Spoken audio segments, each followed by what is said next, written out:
င်္ဂလာပါနိုးနေကြပြီလား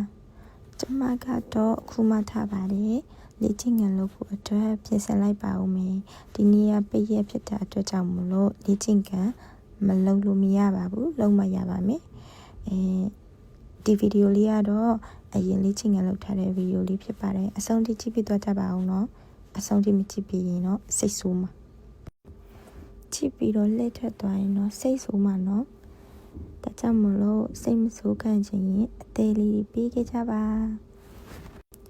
နေ့တစ်မှာပျော်ရွှင်ကြပါစေနော်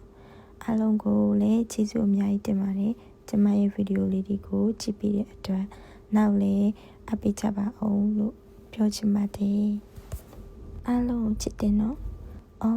ကျမပျော်ရွှင်ပြီးတော့လူရင်းဆန္ဒတွေပြေဝကြပါစေလို့ဆုတောင်းလိုက်ပါတယ်ဘိုင်ဘိုင်